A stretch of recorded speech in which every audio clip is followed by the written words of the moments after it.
Hey there, welcome to Livewire. I'm your host, Luke Burbank. This week on the show, Maria Bamford stops by.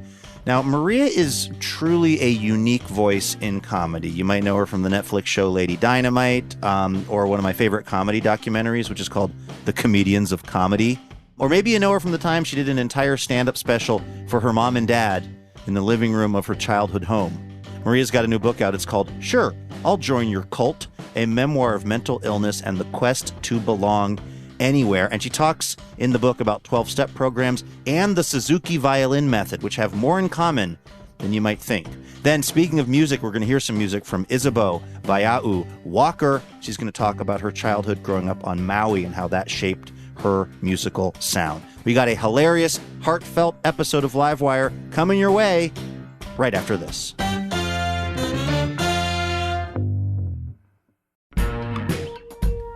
Listen to Grown, a new podcast from The Moth for true stories that deal with the challenges and joys of growing up.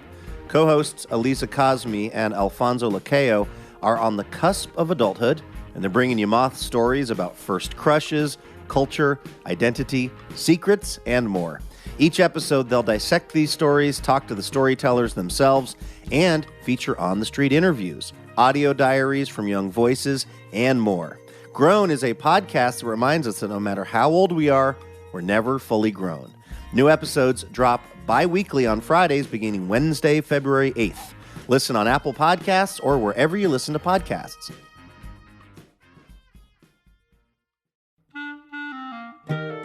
Livewire is brought to you by Progressive.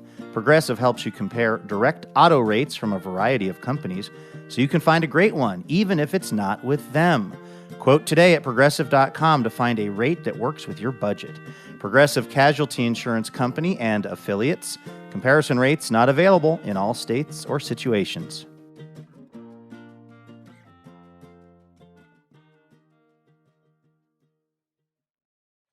Hey, Elena. Hey, Luke. How's it going? It is going splendidly. I'm very, very intrigued to find out if you're going to be able to nail this week's station location identification examination. It is, let's just say, a subtle offering. So I want to see if you can figure out where we are on the radio somewhere in America. This is a new station, by the way. And then you got to guess, and I'll tell you if you have guessed correctly. Okay, this place is elevated. It's at 4,658 feet above sea level, and it boasts 300 days a year of sunshine. So it's not in Kansas. We can move it to a certain region of the country where you might be, a mile above sea level. And it's not in the Pacific Northwest either because of all those days of sunshine. Right. Is it somewhere in Colorado? You are in the right state, my friend. Oh, I know 4 cities in Colorado. Let's go. Okay, let's see if this is one of them. It was described on the show South Park as, quote, the exact opposite of Hawaii, although it once also supplied a quarter of America's sugar, which is an interesting footnote for a city in Colorado. Is it Colorado Springs? No, it's the place where the modern-day lawn sprinkler system was invented.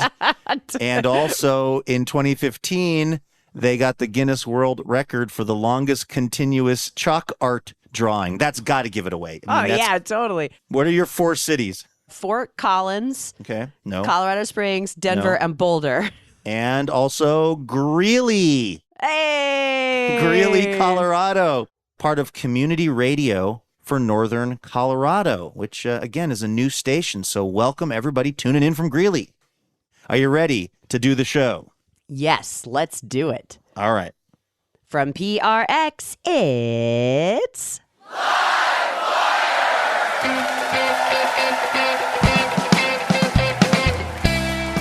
This week, comedian Maria Bamford.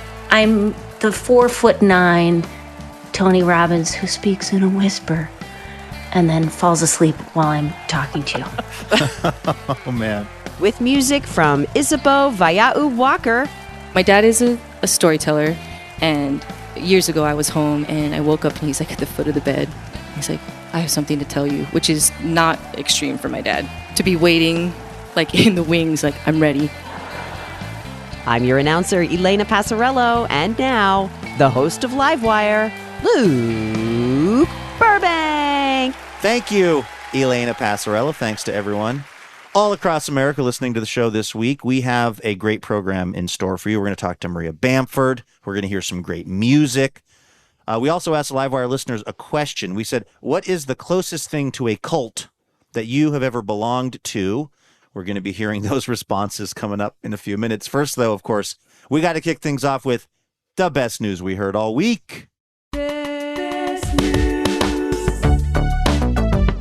This right here is our little reminder at the top of the show. There is some good news happening out there in the world. Elena, what is the best news you heard all week? Okay, so when you were a kid or now when you were watching cartoons, you know how like every time on Looney Tunes or Bugs Bunny or whatever, every time there was an oyster, there was a pearl in it? Yes, I definitely believed that if you wanted a pearl, you'd just go find an oyster. Yeah, that they were all in there, and if you could just figure out how to get the darn thing open, you would be swimming in pearls. Apparently, that is very, very not true. Okay. Very rare. Also, not only oysters have pearls in them every once in a blue moon, but clams do as well, which I did not know. There's a species of clam or a breed of clam or whatever that also makes pearls. It takes decades. So I don't know if Sandy Sikorsky and Ken Steinkamp knew about this. These are two Rhode Islanders. They're in their 70s. They have been dating for about 3 years, sort of later in life romance for these two folks who've been divorced and have kids and grandkids. So they're out having a clam dinner in December 2021 with Sandy's brother and sister. And Sandy's like, uh-oh, I think I broke a tooth. But it turns out it wasn't a tooth. It was a gigantic pearl that she found inside one of the clams in her clam dinner.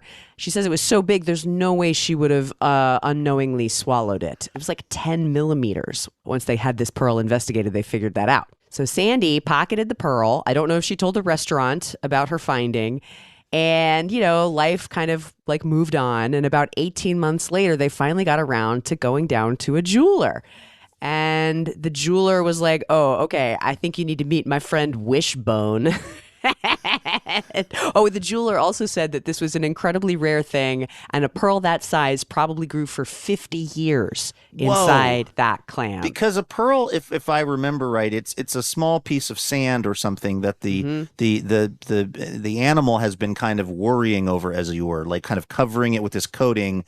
Yeah. Probably so it's not so bothersome, and that's what you end up. That's how you get the pearl. Yeah, it's like a protective measure that just keeps on going, and then before you know it, you have a pearl. Well, 50 years. So I mean, depending on your definition of before you know it. But it was the clam's masterpiece. Let's think about it that way. But yeah.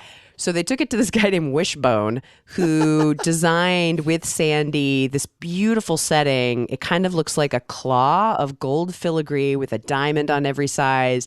And in the article I read, there's a picture of this pearl, and it is a honker. It's just, I mean, it's just gorgeous. And now it's got a little bit of bling attached to it. Her sweetheart, Ken, was like, it kind of looks like the Eiffel Tower, which I feel like is a classic dude response to jewelry, but fine. So they ordered it in late spring, and then on July 6th, when they got the ring, he was like, oh yeah, I guess, will you marry me? Because, you know, like, they're grown-ups, and they knew that they were going to get around to getting married someday, and they knew they were going to get engaged someday. And so not the kind of pomp and circumstances when you're getting, like, pinned by your fraternity sweetheart when you're 22 or whatever. And he proposed in front of her family with this ring that they had made, and wedding plans are on the way. She already has a granddaughter to whom she wants to give the pearl eventually. And now she has this incredible, beautiful story that I bet nobody else in this world at present has. I have never heard of anything like that happening. Isn't They that are cool? having the reception at Red Lobster. You also think, would these two be getting married when they're getting married, if not for this magical pearl in this clam? Because, you know, people can drag their feet for all kinds of reasons, but once you have the ring and a story like that, you kind of got to do it. Yeah, it's a pearl of wisdom, so to speak. It sure is. Hey. Speaking of found treasures, Elena, if you have been subscribing to the Netflix DVD delivery service, like I'm sure you have been, they've been doing it for 25 years. Huh. When most of us have moved to the digital platform, they have still been sending out DVDs, but finally, after 25 years, at the end of September, they are going to sunset that program. they've been trying to figure out what to do with the DVDs, because it turns out that like DVDs are kind of a hassle to get rid of. Like you put them in a landfill, they're not good for the environment. It's expensive. So they hit upon the genius idea to just give the DVDs to the people that were already subscribing to the DVD service. The people who are still holding on. Yes. I bought a DVD player like 2 weeks ago, I would like to mention, because it turns out there's a lot of content that's not streaming. We think of the internet as being so sort of voluminous and infinite that everything you'd ever want to watch is on there. But I'm surprised how many times I want to find some movie I remember from my youth or a documentary or something. Elvis movies, you can't, like half of them are just DVD only. Or they're on some like shady bootleg, not even YouTube site that'll infect your computer if you watch it. But yeah. Right. So I have found it increasingly the case that sometimes a DVD player comes in kind of handy. But so Netflix sent out this email that was kind of cryptic. I don't know if they knew the legality of if they were allowed to give the DVDs away or not. There's some speculation about who actually owns the material on the DVD, if it's the studio or if it's Netflix. They sent out an email to the DVD subscribers. One of them, who I read interviewed, still has 500 movies in his queue, which is like, wow, dude. That's amazing. But they sent out an email that just said, you might have something really good coming to your house. You should just pick 10 more movies you'd like to see on DVD because you never know. And what that was Netflix trying to get a list of more movies they could just offload onto people. So if you're somebody who loves DVDs and you've been subscribing to Netflix for all these years and getting these physical things mailed out, you get to keep them, which I'm going to be honest with you. There's no way I was sending those DVDs back anyway, regardless of what Netflix said. Like, how much money do I think Netflix is going to invest in having someone chasing down old DVDs of like Snow Dogs starring Cuba Gooding Jr.? Like, that's not going to happen. It's Columbia House all over again, is what you're saying. It is. Nice. And I know my way around a good mail order media scam. So I'm glad to know, though, that everybody who's got those DVDs from Netflix can keep them and enjoy them in good health. So that's the best news that I saw all week.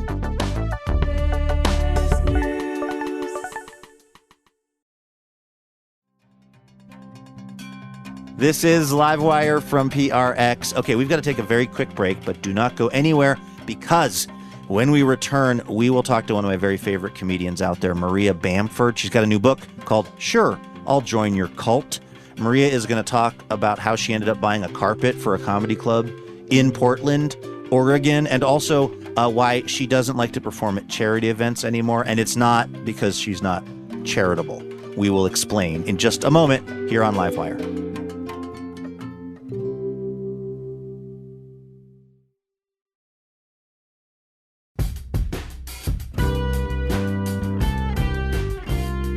Welcome back to Livewire from PRX. I'm your host, Luke Burbank, here with Elena Passarello. All right, our first guest this week is one of my favorite comedians working today. And what is so interesting to me about Maria Bamford's work is that it really does cover the whole range of human experience. It's the funny stuff, but it's also the scary stuff and the sad stuff. The New York Times calls her comedy weird and ingenious. She's the star of Lady Dynamite. She has several critically acclaimed stand-up specials to her credit. And she says her goal as a comedian is to transform isolating experiences into comedy that makes us all feel less alone, which is exactly what she also does in her latest book. It's called Sure, I'll Join Your Cult, a memoir of mental illness and the quest to belong anywhere. She joined us recently from her home near L.A. This is Maria Bamford on Livewire.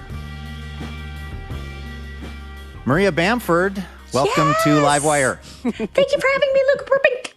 This book is really, really funny, and also, like so much of your work, it's really, really honest. One of the things that you talk about, I mean, it's called Sure, I'll Join Your Cult. You talk about you've always been drawn to kind of, I don't know if we can say the word weird, but like kind of odd groups of people, things that could be described as culty. Why do you think that's always been appealing to you? Well, I like being invited to things. I don't necessarily... I say yes before understanding what they represent.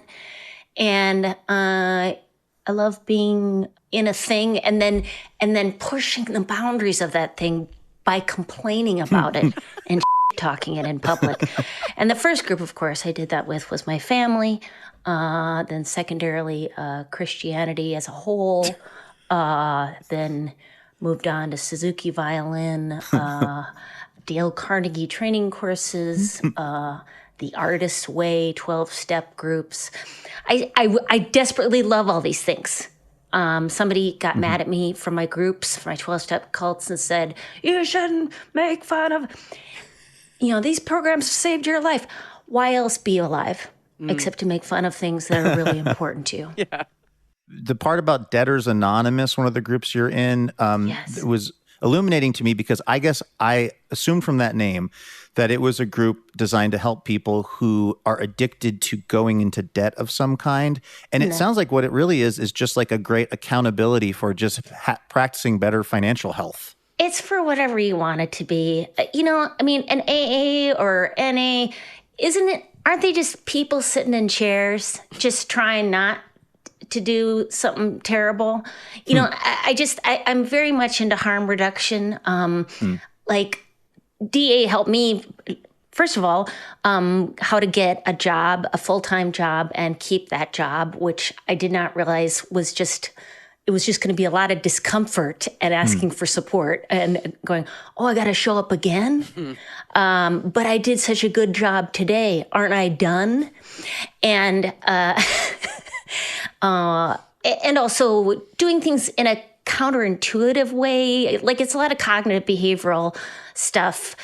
And some of it is very culty, which I don't ascribe to, which is part of the reason I can still attend 12-step groups is they do have this aphorism, which is take what you want, leave the rest. And I take only what I want, which is only a few things, which are mostly cookies. And I leave the rest, which is the decaf. Who brought decaf? Yeah, when I was a kid, I didn't really know what 12-step was, but I knew there were certain like storefronts in my neighborhood where people were just furiously chain smoking in front and drinking coffee out of styrofoam cups. And I was like, I don't know what that is, but that's something happening. I got it mixed up with Stations of the Cross. Like in my head, they kind of got scrambled together, like the however many of those there were. But you're not wrong. Stations of the Cross, like in terms of like it's this process where you go through recognizing, and I talk about it in the book, just sort of saying how I've rewritten them for myself, that they make sense more as a thing, a science-based thing of like, okay, here's this thing that I do. This is how it's affecting me in negative ways. Is there any tiny thing I could change about my current behavior? For example, the example I use is parking illegally. I seem to do that continuously. Today, what I did, instead of parking illegally, I parked in a bank parking lot across the street. Now, I was not a bank customer, and so it's it was all about still harm reduction. Borderline illegal. But was that a little bit better than getting a $70 ticket? I would argue yes. And you didn't get towed, I'm assuming. Didn't get towed. Got asked by the lady. Asked by the lady behind the desk, are you a Wells Fargo customer? And because I have used an ATM at Wells Fargo, I said to myself, yes. Yes, I am. Now, is that kind of honesty a gray area? Yes. I don't think there's any gray there. I lied.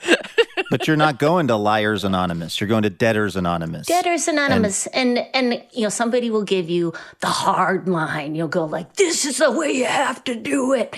The Tony Robbins cell of, I'm 7'5" tall and I'm going to yell at you about what you have to do. I'm the 4'9" Tony Robbins who speaks in a whisper and then falls asleep while I'm talking to you. We're talking to Maria Bamford here on Livewire. She's got a book out. It's called Sure, I'll Join Your Cult. You do have a really great relationship with the town of Portland, Oregon. Like this is really, because that's where I'm recording from right now. This is a real hot zip for you. What do you think it is about this place that connects with you? I don't know. I don't know what's going on.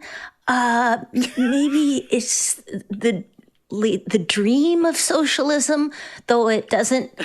A social democracy. It's of course, we know that that's not always functioning at optimal. But yeah, like Portland, the vision is good. The vision is good. We aspire to the same world that Maria Bamford aspires to, essentially.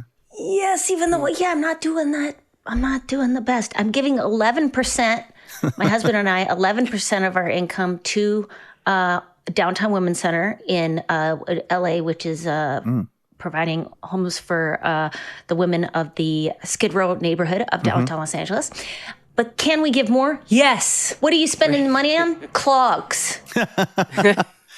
Speaking of charity, Maria, I heard that you bought the rug for the green room at the Helium Comedy Club here in Portland, the city that loves you the most. How did that come about? Well, I think, have you ever been in a comedy club green room? I've been in that comedy club green room. Yeah, and I am not the first who gives back at a decorating level. Todd Glass always comes in and does a redo, or I always hear about, some new lamp that he's picked up. Now, of course, these things may disappear because you know who else needs decor? People who work at comedy clubs. I see. It's not a high income place always, unless you're working on a weekend where there's a barnstormer of an act. I don't think I'm a great earner for tips. Well, you break this down in the book, though. Yes. You actually break down a month of. I want to be honest. When I heard that was in the book, it was immediately the thing I was most excited to read, which is a sort of a poor reflection on me. But I wanted to know what the Bamfoo business looks like. And it was an extremely transparent thing. Is that like a holdover from your time in Debtors Anonymous? Yes. Oh, yeah. And I'm still in it. Love that group. And I know I'm breaking the rule. I'm not supposed to say publicly I'm in it. So hit me with a lightning strike, higher power, whatever. Yeah. But I love that. Also, there's a philosophy of an accounting called open book accounting, where everyone in the company is educated not only about accounting principles, but about the real finances of the company they work for, so that they might have a better understanding of why they're paid what they're paid, how the business is operating. And so I'd like to do that with comedians who've worked for me. Some people are less interested. I'm like, here's all these numbers. And they're like, what? Because it's emotional for me. Like, I feel like I get mad when I hear that fellow comics are being paid at the same amount that I was being paid 30 years ago, $50 a show, or zilch, or nothing. And then whoever it is who's headlining is making, I mean, it depends, but it can be like $7 to $100,000 a week, depending on if it's a larger space, but then if they have all the income from people doing private meetups afterwards, anyways, it's just that whole thing that I think everyone's dealing with, of the huge numbers at the top and unlivable wages at the bottom. So I'm hoping that if I tell everybody what I'm making, then people can point it out to me and go, God, you're a monster, because I don't know. Or, that people can negotiate with me. I mean, I've had friends say to me, hey, Maria, could I have a couple more $100 more bucks? Because I've been open and said, and I felt embarrassed, but then it was like, oh, yes, thank you. Please do not harbor resentments towards me while I'm wearing these brand new clogs. Brand new, patent leather. Red clogs. And that's not the only place in the book where you're thinking about fiscal things. I was very comforted by the money talk in terms of like what you refer to as the mentals, like spending your life, making sure that you get the help that you need. Was that a goal at the top? Well, I think it's just something everyone has to deal, where our society, or at least in my brain, I always value work over and cash over my health. So whether I'm enjoying life doesn't seem to be as important as whether other people think I'm doing well, attaining some goals or something. Also, I have found in trying to find mental health help, not only is it uncomfortable, I don't want to spend money on it, but sometimes even if you have the money, even if you have the insurance, the care is not ideal. So I think the advertising with it can make you feel even where you'll be like, oh, did I go to the wrong person? Or, just nobody has the time. You just got to believe yourself. You're your own best patient advocate. You know what's right for yourself. And so I just want to reflect back to people that if you're having a hard time getting a care, it's not you. It's because the memes make it seem like, you just do it. Just talk about it and everything gets better. And it's like, well, yeah, maybe. And yeah, but no. Yeah, but no. And it really, everyone's situation is extremely different. And just much love and support to everybody and for whatever experiencing they're having. Yeah, because I think there can be a lot of blame. And for all healthcare, you're told, well, I mean, it seems like if you did a little bit more did you do the real work? Did you do the Byron Katie real work? Oh, man. We're talking to Maria Bamford here on Livewire. She's got a book out. It's called Sure, I'll Join Your Cult. One of the things that fans of yours like myself know is that you've talked about since I've been seeing you live is your mental health. Was that something that was always part of your material? Like when you're, coming out of Minnesota and you're just like, there's some great photos in the book, by the way, of the arc of your the publicity, the ways that they've tried to promote Maria Bamford photographically throughout the years is really something. I'm wondering when you started to know that you could talk about your real life and parts of your real life like mental health and that it would resonate with people as opposed to kind of like make it harder on you to have a successful career? I mean, I started doing things, started in college, and then when I finally kind of really started in earnest, I was in Minneapolis, which has a very, feminist theater community. So it was very welcoming. Like I found a lot of spaces, or I definitely looked for and or created spaces where I was welcome to do anything. And I got support for that from other people, partly through all the groups I was in. And also, I love that book, The Artist's Way, which... That was a great part of the book. I was like, oh yeah, that is a cult. So is Suzuki violin. It's great and it really helped me a lot. And also, there's some parts where it's like... cutting people off, going, well, that's a poisonous playmate. Like if somebody says anything critical about your work and like, you've really got to protect yourself.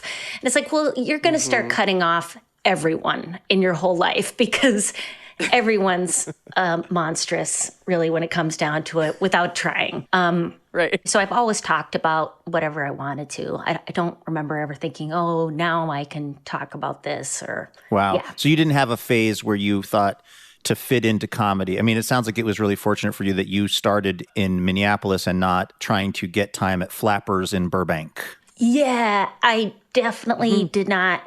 And yeah, there was a comedy club, and the only time I would perform there was if it was a women's night once a year. Put all the women in wigs who've had a milk bath on one side of the other side can be men watching from hoods. But sorry, I don't know what I'm referencing there, but I definitely just kept to places where the love was. And I've definitely tried to do that, though sometimes I have not been able to avoid uncomfortable situations where I am not the right act for the room. I refuse to do benefits now, not because I don't care about every single cause. It is because the person who hires me is the fan. The people they're trying to get millions of dollars from are winos in Napa Valley. And that means I'm going to sink like a, lead balloon. And by the way, lest people think you're just making something up, Maria, are you referring to a specific schizophrenia conference? Yes, schizophrenia research. Yamanika Saunders brought me up, blasted the audience and did her job. I went on for 30 minutes and brought everything to a screeching halt. They began clapping me off and or thinking I was done or hoping I was done. Halfway through my act, I had to explain to them, no, you're going to be up here for another 15 minutes. It's contracted, but don't worry. I can't wait to bring up your next act, who everyone wants to see, who is always appropriate for every room, and that man is Howie Mandel. But yeah, I will not do it because, have you ever found yourself at a benefit watching a creative act suffering on behalf of Parkinson's? Like everybody else is drinking and talking and the poor people are trying to do their thing up top. No, yeah, totally. Let's stop it. Just rich people, give your money. You don't have to have people prance in front of you. Let's stop the nonsense. Just put all your money into a pile. Let's have, everyone bring cash, wads of cash, so we can see you, because that's the part of the drama, is that we can see you throw it in the pile and see how much you threw in the pile and weigh it. Maybe have some music going on, but it doesn't have to be this thing where it affects people who are already not being paid for everything. And then make them suffer. And you suffer. The wealthy don't need to suffer. No one needs to suffer. Well, it sounds like, Maria, that if I read the book correctly, that you're feeling like you're in a reasonably okay place, at least by your standards, in terms of the mental and emotional health, financial health. I know that you feel like you've kind of stabilized. What is keeping you doing stand-up comedy, which you have described as having kind of a on and off relationship with the enjoyment of? Why are you still doing it? I don't like doing anything. Nothing seems like a great idea to me. I am an object at rest. I would like to stay at rest. I am, in the story of Sisyphus, I am the rock that needs to be pushed up the hill and then it falls back down on that poor man. It's not, I like doing it. I enjoy doing it once I get there, much like everything. But I have to get there first. Well, just know that Portland is always here waiting for you with the finest rug ever to grace a comedy green room. Did you see it? No, I haven't. I've just heard its legend. Oh my God, I'm so glad that it arrived. He sent it. Maria Bamford's new book is Sure, I'll Join Your Cult, and we're so happy to have her here with us on Livewire. Maria, thank you so much. Thank you for having me. Appreciate it.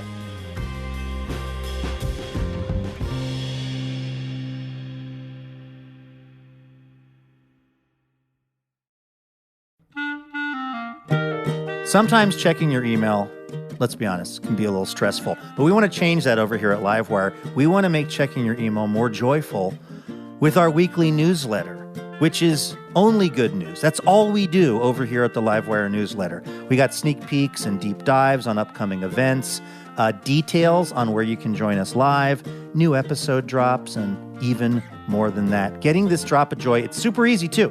You head over to livewireradio.org and you click Keep in Touch. It takes 30 seconds, 25 if you're speedy. So help us help you have a little more fun in your inbox with the latest from the Livewire newsletter.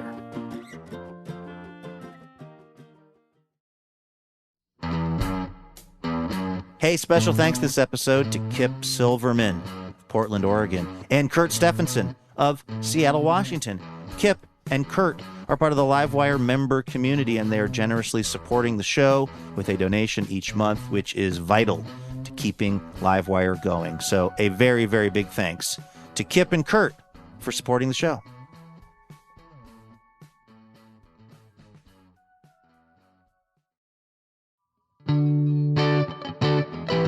This is Livewire from PRX.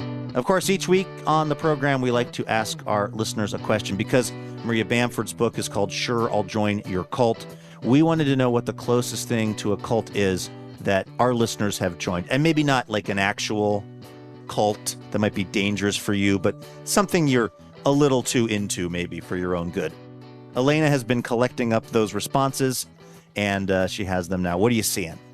Oh, I want to ask you about this one. It's from Ruby. The closest thing to a cult that Ruby has ever belonged to is the early 2000s punk scene in Portland, Oregon. That was before my time as a Pacific Northwesterner. Do you remember the punk scene 25 years ago? You know, if we were at a party and I'd had a couple beers, I would say yes, because I like to try to show off and for some reason sometimes lie about things that don't matter. Same. But being here in the sober light of day doing Livewire, I will tell you, I'm not that familiar with that scene, but I am familiar with scenes like it. I was really into a scene in Seattle at around the same time, which was a lot of musicians who had grown up in the church, but were now out doing music that wasn't necessarily specifically kind of religious. There's a great band called Pedro the Lion. That was my buddy Dave. He was in the same youth group I was in church. He was the worship leader of our little youth group. So I knew a lot of people in that scene and was very into that. So I can kind of identify with what Ruby is talking about, but maybe a different scene located a few hundred miles to the north. Cool. What's something else that almost was a sort of a cult that one of our listeners was into? Is this like a punk band? Trina says the closest thing to a cult that Trina has ever belonged to is my high school marching band in 1983. And let me tell you, I was an orc dork. I played in the orchestra. What did you play? I played the upright bass. Wow, I've known you for years. This is the first time learning of this. Yeah, I played in all the all states, and I lugged the bass up to college. But we were always looking over at the marching band, like, what is going on with y'all? Like the amount of fun they're having, or just how tight knit they were? Yes, both. They were having a lot of fun. They were tight knit. There were a lot of rituals. They spent a lot more time together than the orchestra did or the chorus. I can see that because, first of all, you have to be totally coordinated, right? Like the physicality of all being out there marching together and then the musicality of it. And then you're in high school, so it's your total friend group. I could see it being, I'm surprised there aren't entire cities in America that are comprised of people that just did marching band together and then just never detached from each other. I saw a video this week of the Notre Dame amazing marching band. They're doing a Top Gun themed halftime show, and they form a plane and an aircraft carrier across the football field, and one phalanx like joins the other, so it looks like Maverick is landing his fancy Tom Cruise plane on the aircraft carrier. I mean, if I saw that like at a college football game, I'd be like, who wants to watch the rest of the sports? Because that is probably the most spectacular thing that I will see today. Well, the thing is, Notre Dame famously has this message when you come out of the locker room that says, play like a champion today. I think what you just described is so much harder than football, probably. Like, I think that should be for the marching band, not for the football team. Play Highway to the Danger Zone on the euphonium like a champion today. Yeah. One more thing that one of our listeners found themselves very involved in that felt almost cultish. Okay, there is one genre that has been frequently represented in these answers. The most, like the different iterations of this particular art form has been listed as a cult multiple times in the answers. This one is from Bob, and Bob's cult was 3 words: improv comedy troupe. Comedian, stand-up, improv, all of that world has was very well represented among our listeners for these audience cards. If you think about it, you just get everyone believing that the answer is always yes. How's that not going to turn into some kind of cult-like situation? Yeah, I think that's exactly what they were doing in that wild, wild country. I think they were just saying yes to the Bhagwan, like again and again and again. Bhagwan Sri Rajneesh. I've had a lot of friends that have been very, very involved in particularly the improv scene. And yeah, it is a real family and it becomes a real lifestyle. Also, my stand-up comedy friends in New York, they were like, I don't want to call it a cult, but these people would like make it their goal to perform at 5 different open mics per night. And the logistical coordination it took to make that happen was crazy. And they would all like ride around the subway together and watch each other do their jokes and then, like make fun of each other and tag their jokes. It was like that was pretty culty, actually, now that I think of it. All these things that we're describing also sound like they're full of love and camaraderie. So maybe I don't know. It's sort of teaching me something about cults, especially with Maria's book, too, you know? Right? Just make sure you end up in the right one, I guess. All right. Well, thank you to everyone who sent in their responses to this week's question. We actually have a question for next week's show that we'd love to hear your take on. Elena, what are we asking the Livewire listeners for next week? We would like for you to please tell us about your most ambitious DIY project. I'm living in it. Okay. Currently. You're zooming from it. I am in the midst of the remodel from heck. Hopefully the DIY projects for our listeners are going better than mine. You can send in your response, Twitter and Facebook. We're at Livewire Radio. I guess it's called X now. Whatever they're calling it, at Livewire Radio. Go ahead and send that in. All right. What else is coming up on next week's show? Well, we're going to be talking to renowned chef and author Kenji Lopez-Alt about his journey with food, which actually started out working at one of those Mongolian grill restaurants, you know, where they let you like fill your bowl up with all of the raw meat that you can eat, and then they throw it on a grill for you. Kenji has come a long way. These days, he's got a new book out. It's called The Wok, Recipes and Techniques. We're going to quiz him because he's like considered to be a food god. He's with the New York Times and all this stuff. We're going to quiz him on real infomercials for weird kitchen gadgets. Then we're going to hear some stand-up from the very funny Sarah Schaefer, who's out on tour right now. She's not just going to do stand-up. She's actually going to teach all of us non-comedians, how to do comedy. And then we're going to wrap things up with a musical performance from the wonderful indie rock band Dead. I want you to know the name Dead does not indicate how the band sounds. They sound very lively, very alive. So make sure you tune in for next week's episode of Livewire. We've got to take a very quick break here. I'm Luke Burbank, by the way. That's Elena Passarello over there. But don't go anywhere, because when we come back, we're going to hear some music from singer-songwriter Isabeau Waia'u Walker that you do not want to miss. Stay with us.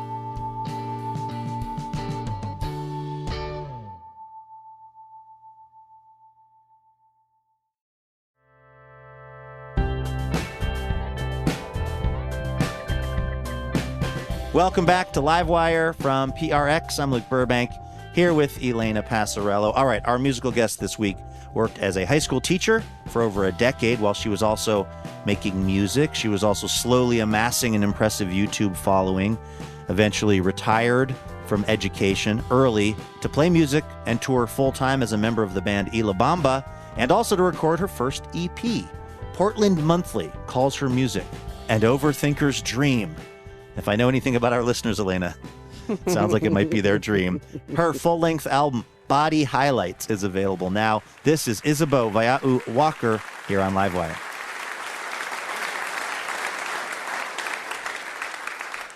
Welcome to the show. Thanks for having me. You grew up in Hawaii? Yes, I am from Wailuku, Maui. So this song that you're going to play for us, I understand there's like a bit of a story to it. How did this song come about? This song is for my dad, which my dad's birthday is today. Oh, yeah, right on. Yeah. He's not here. But thanks for clapping for him. His name is Kaleo, and I wrote it for him. It's for him. But over time, it's definitely become a song for just local kids back home, for local families. Hawaii is the most isolated island chain in the world, and this was just me wanting to make sure that people heard about and talked about kids like Kaleo. But my dad is a storyteller, and years ago I was home and I woke up and he's like at the foot of the bed. He's like, I have something to tell you, which is not extreme for my dad. To be waiting like in the wings, like I'm ready. And he proceeds to tell me a story that I kind of knew already about Auntie Iolani, who was one of the aunties that took him in when he was younger, when he was 3, actually the day that Hawaii declared statehood. My grandfather, Leopold, was killed in a drunk driving accident, and that moment has always been like the shattering point for the Waia'us. So we knew that. We knew that that was a very sensitive, tender spot. But he's like, Auntie Iolani used to take me in during the summers when we were getting just moved around from household to household. And eventually, with some of the settlement money, they sent my dad off to a preparatory academy on the Big Island in hopes that it would make him less angry. But he just stood out in all the worst ways. And for Hawaiian graduations, it's a very big deal. You're given leis up into the top of your head.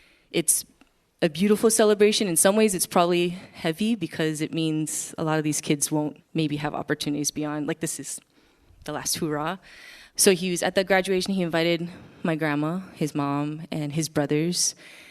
And he said this is what he's telling me on the edge of the bed. He's like, I invited Auntie Iolani, and it was really important for him that she'd show up because she was a stabilizing force, but she was also someone that others looked to and respected. And he's like, if she likes me, then that might say something about me.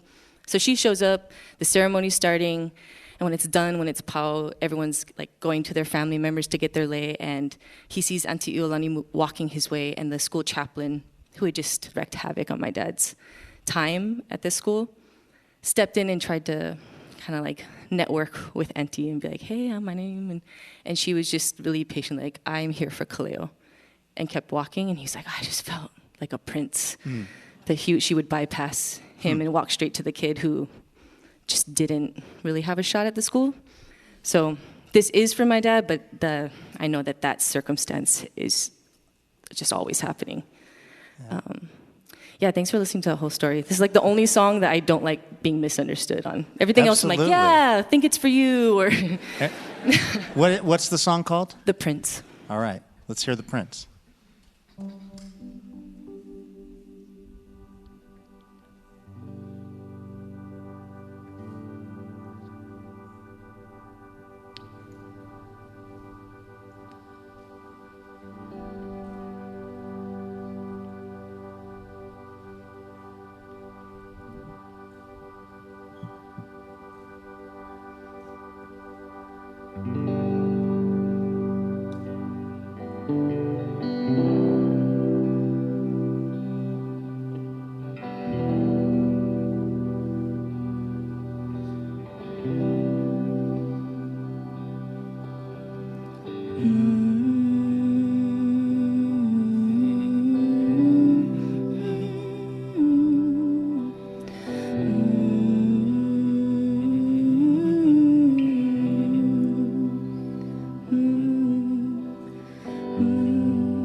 Gather round the table.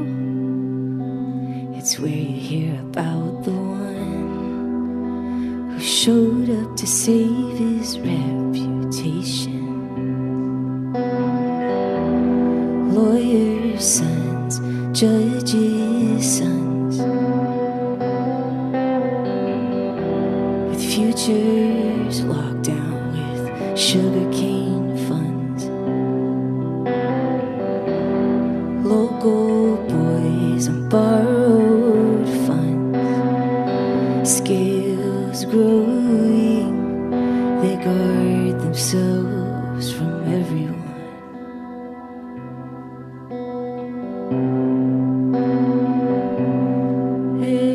Aloha,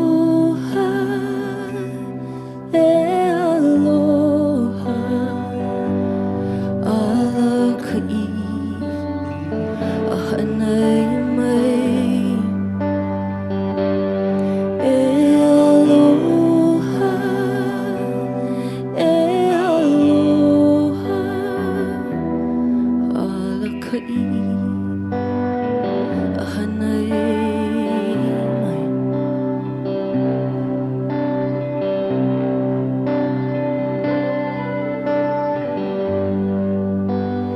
Gather round the table, come hear about the rolling steel, liquored up like a sad man, plowing through like a madman, lawyers' sons and judges' sons, with futures locked down with a sugarcane funds.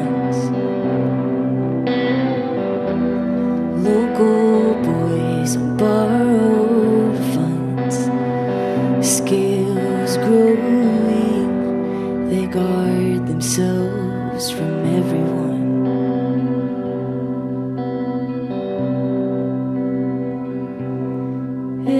Aloha, aloha,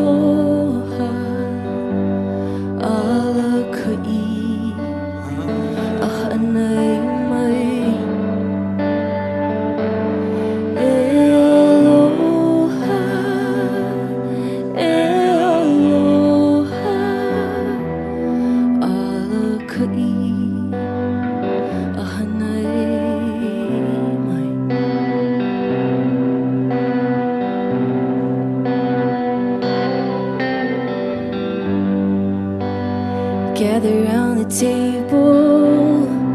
Come hear about those weekends, birthdays lost and forgotten. He's at the mercy of lawyers' sons and judges' sons, with futures locked down with those sugarcane funds. Local boys on borrowed funds, scales growing, they guard themselves from everyone.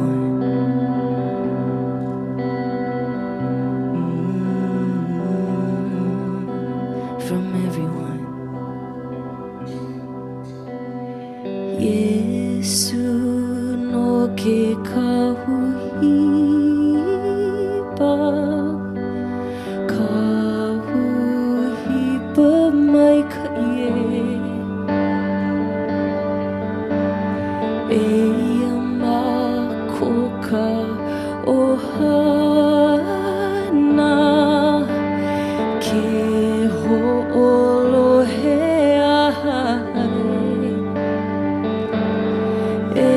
Ealoha, Ealoha, Alakai, Ahanai mai. Ealoha, Ealoha, Alakai, Ahanai mai.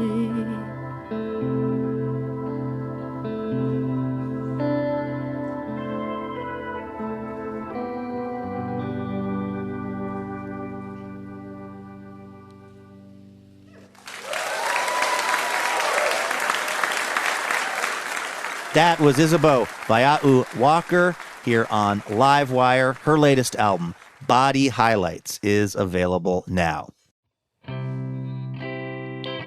That is going to do it for this week's episode of Livewire. A big thanks to our guests, Maria Bamford and Isabeau Waia'u Walker. Laura Haddon is our executive producer. Heather D. Michelle is our executive director. And our producer and editor is Melanie Sevchenko. Molly Pettit is our technical director, and our house sound is by D. Neil Blake. Trey Hester is our assistant editor and mixer. Our marketing and production manager is Karen Pan. Rosa Garcia is our operations associate. Jackie Ibarra is our production fellow, and Julian McElmurray is our intern. Our house band is Ethan Fox Tucker, Sam Tucker, A.L. Alves, and A. Walker Spring, who also composes our music. Special thanks this episode to Selena C. Reynolds. Additional funding provided by the Regional Arts and Culture Council and the James F. and Marion L. Miller Foundation.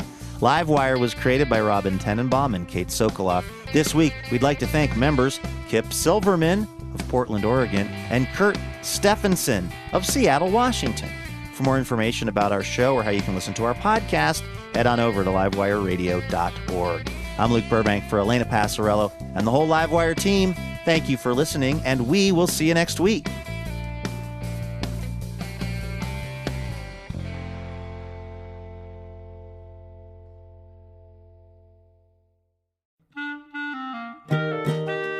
Wouldn't it be amazing to have a piping hot episode of Livewire delivered right to your heart and ears each week? Well, guess what?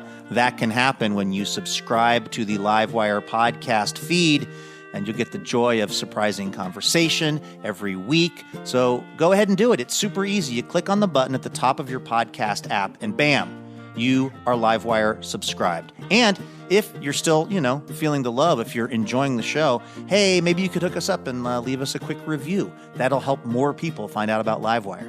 And thank you.